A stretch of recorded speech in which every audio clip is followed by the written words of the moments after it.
Good day. How are you? Amazing. So, when did this happen?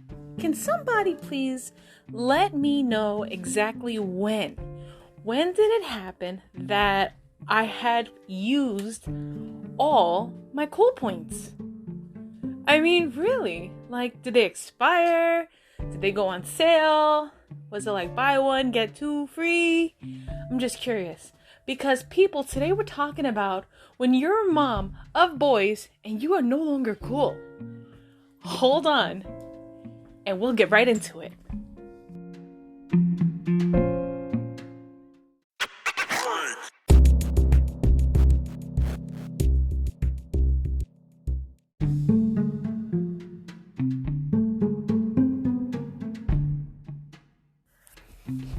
I don't know about you, but I remember back in my heyday, I was fly, I was dope, I was hype, right? Do you recall?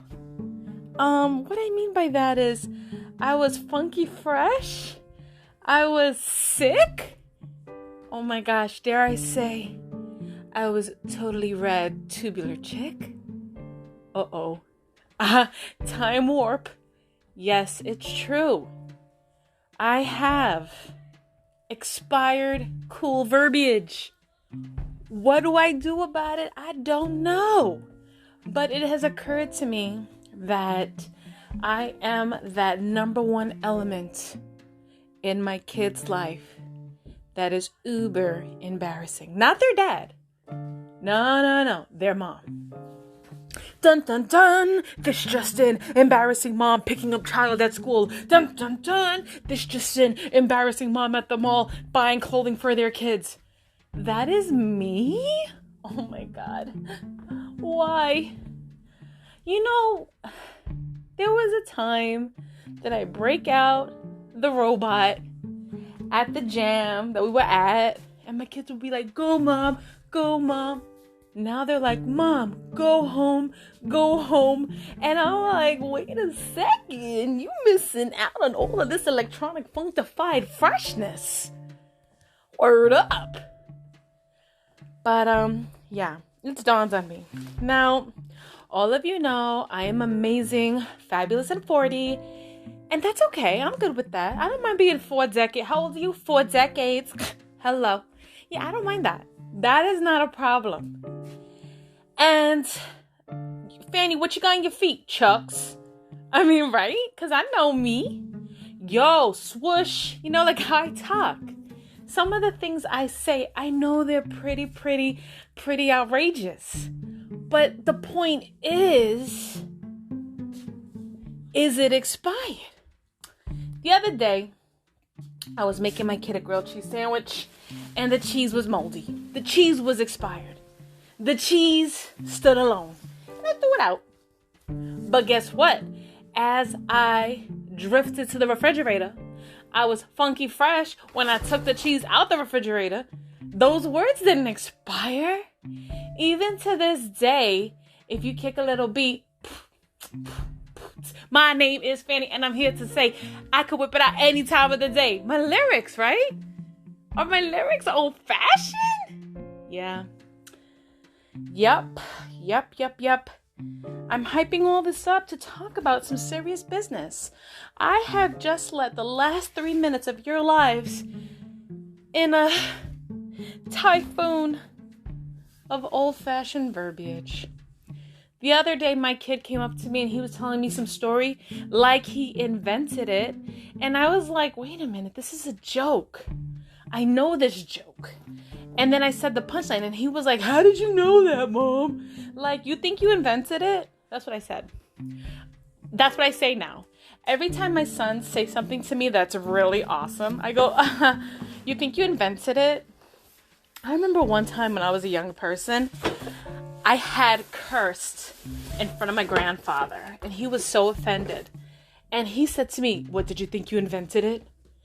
And I was like, no. He was like, Fanny, Jesus Christ cursed. And I was like, what? I couldn't believe it. But there was something to be said. All the things that we say, all the words that we use, it's pretty much recycled. It's recycled cool terms of our time. So if you're like, it's brick out here, and I know you mean it's cold, but you don't know that's what they mean, but now you have your own meaning. Well, I mean, yo, it's chill. Oh, you're chill? Me too. No, I meant I'm cold. It's chilly. Like, oh, you actually were using the word for its definite. Where's my brain? Right? Either you get with it or you don't. Sorry if you hear all this furniture moving. I'm walking around in circles in my bedroom trying to be quiet because I'm embarrassing my kids. They're on the computer right now.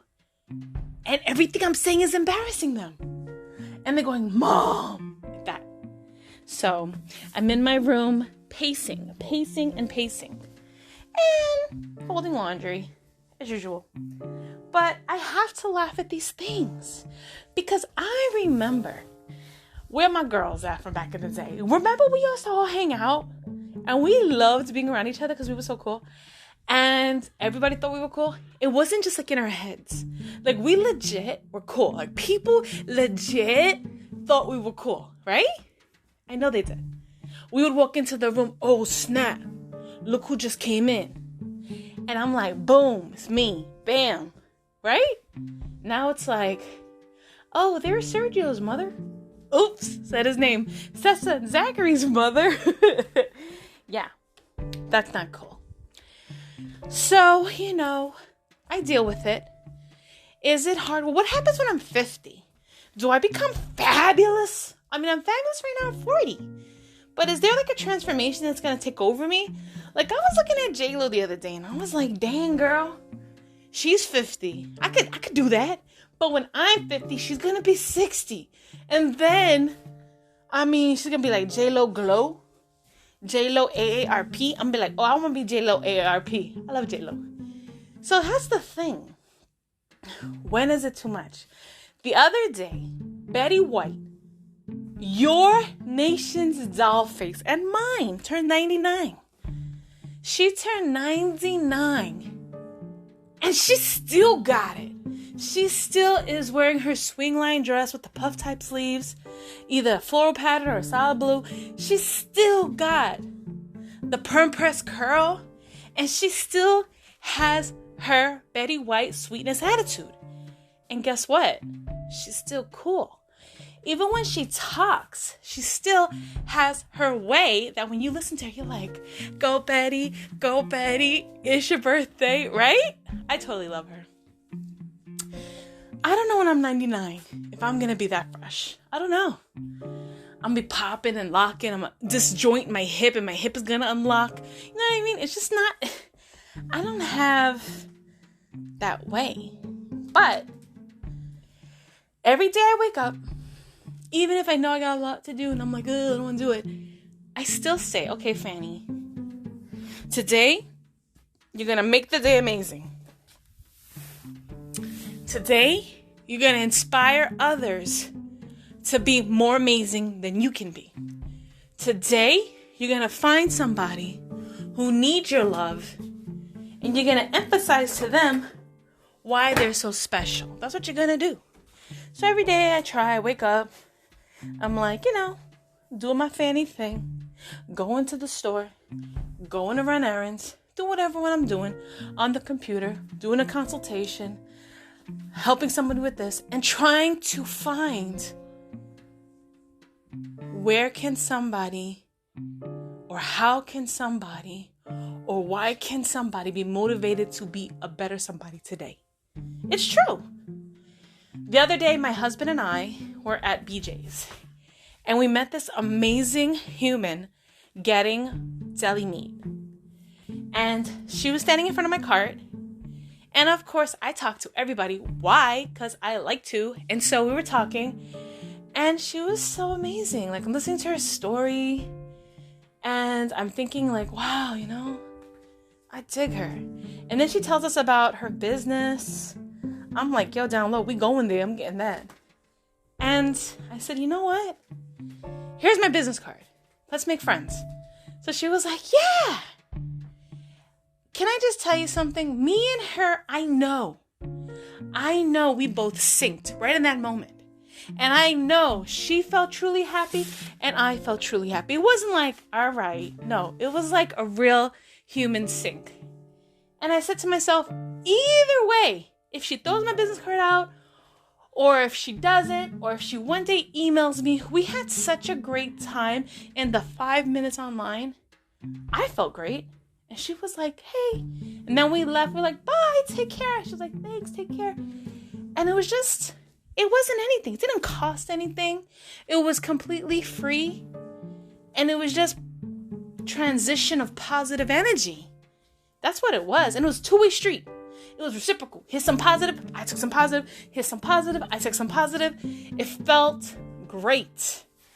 But I always feel like people don't want to do that. They don't want to let that go. They're having a bad day and that's it. But you know what? Not her, not me. I could tell she walks around giving away positive energy. I walk around, you know what I do? I take your negative energy, I recycle it in the Fanny drum system, 2000, and then I spit out positive energy. Sometimes someone's like, wow, it smells like roses. And I'm like, I just spit out some positive energy. Just kidding, that was a bad joke. But here's the point, right? Sometimes you meet someone and they're god awful. And you know they are. They know they are. Their reflections like, you again? They know what's up. But then they come into my zone. I give everybody 5 feet ratio circumference around my body space. Not 6 feet a social distance, 5 feet. Once you enter into my 5 feet, I suck you into my vortex. By the end of our conversation, you are drinking the Kool-Aid. You are. Because I'm not going to allow it. And you know what? Sometimes somebody will give me so much negative and I'll be like, end the conversation. But in a positive, upbeat way. I used to say something that was terrible, but I meant it. I used to say, I had this little tiny bottle of my favorite perfume, Amarige by Givenchy. Amarige by Givenchy. I love saying that. It smells so good. I've been wearing that perfume since I was 13. Do the math. That's a lot of time. 30. That's a long time. Okay, more 30 years. But I've been wearing this perfume, and that little bottle I used to keep in my desk. And when somebody would say, "Hey, what's that little bottle?" I would say, "Oh, when my enemies cry, I collect their tears and I put a little drop behind my ears. It gives me strength." And people would be like, "What?" And then in front of them, I take a little drop and I put behind my ears. It was Amarige by Givenchy. But guess what? That power of owning what I said, the person who's coming to me negative, they were like, "Oh snap, stop in the tracks. Put the brakes on." Change their attitude. Maybe they laughed. Maybe they checked themselves. Or maybe they had fun with it and we had a good time. That's the point. You control your emissions. Okay? Like you're a car. You're driving down the street.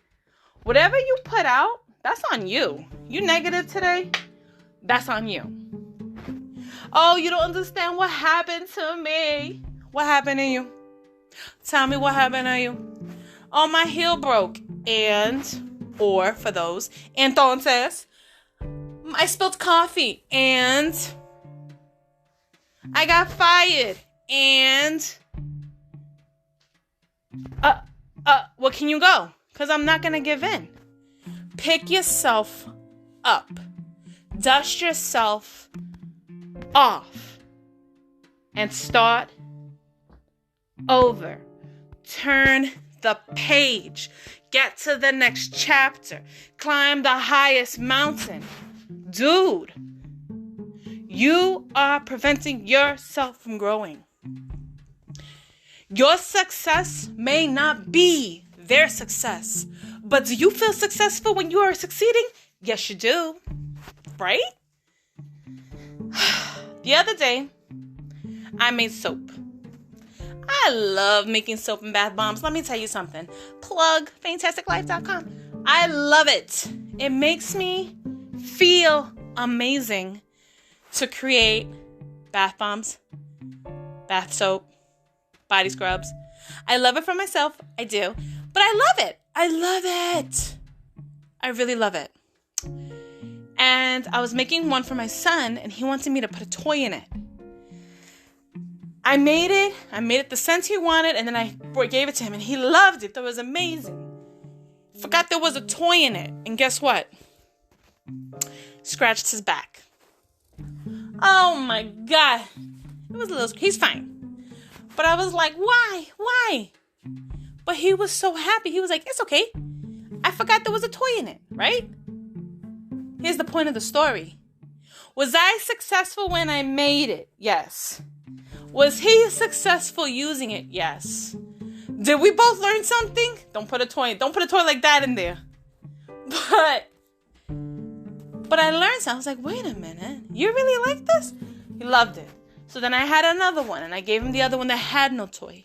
He was like, Mommy, from now on, only you make my soaps. You make great smell soaps. I feel clean soaps. I don't feel itchy. Because that's the thing. My kids and me, we get dry skin. So sometimes certain soaps don't help. And then I put a lot of lotion. But I noticed when I make the soaps and when I make the bath bombs, their skin feels so silky. No itching, right? I'm proud of that. I feel successful in that. Now, let's say I do 1,000 batches and nobody buys it. So what? I still feel like I achieved something. I created something tangible that I love. Get that? Does that kind of click in your head a little bit? It must. The other day you were writing a story and you finished it, got to the last word. You did that. The other day you cleaned your refrigerator. Nobody was there to give you a standing ovation, but your refrigerator was clean. Good job. In case no one told you. Hey, that day you swept the floor. Good job. When you cleaned the toilet. Good job. Hey, you got your driver's license. Congratulations. Those are things you're achieving. Every time you achieve these things, those are your moments of celebration. You can't do something and look around like, well, I did it. Everyone's like, and what? Who cares? There's never gonna be the cheering crowd that you think or anticipate, because that's in cinema. Unless you are on American Idol and you're one of those people that don't know how to sing and your mom's like, that's my baby, he's real good. You know what I mean? False hope.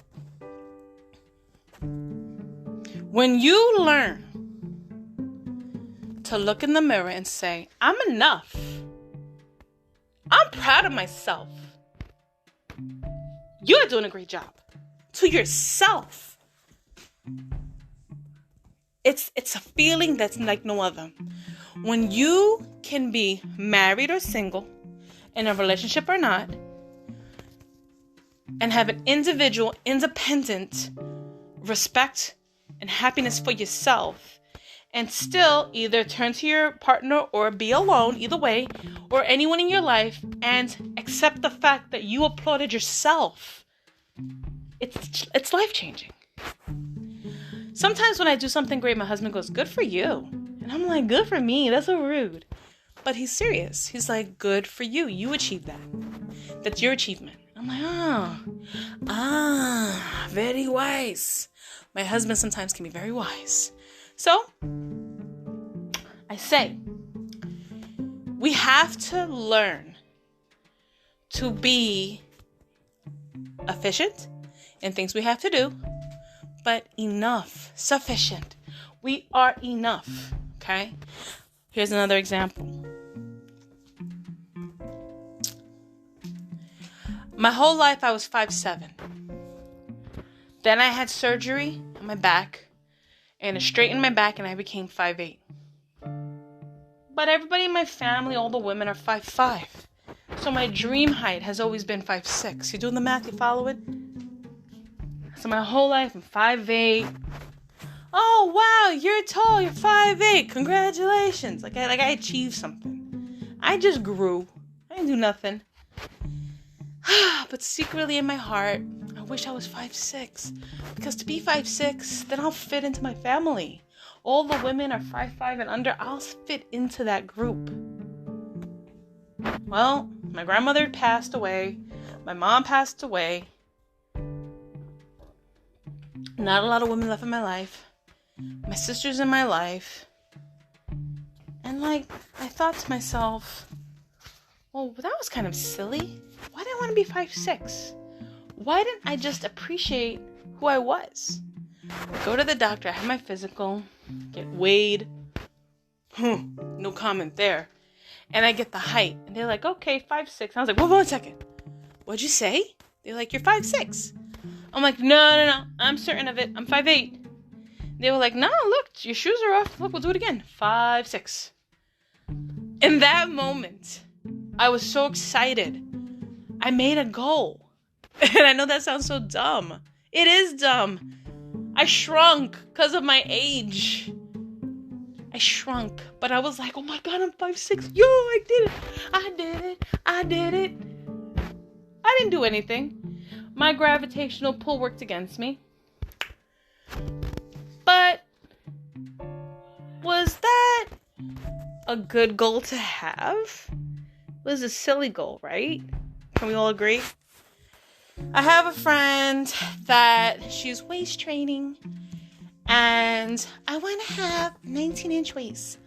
I'm like, look, you my friend, we cool? Your waist is 40-something inches. Your waist is the same length as my arms. You know what I'm saying? Like, where we going with this? Well, I'm going to remove a rib. Here's the thing. I said to her, are you going to work out your upper body? She's like, no. I'm like, oh, you going to work out your bottom body? She's like, no. I'm like, let me get this straight.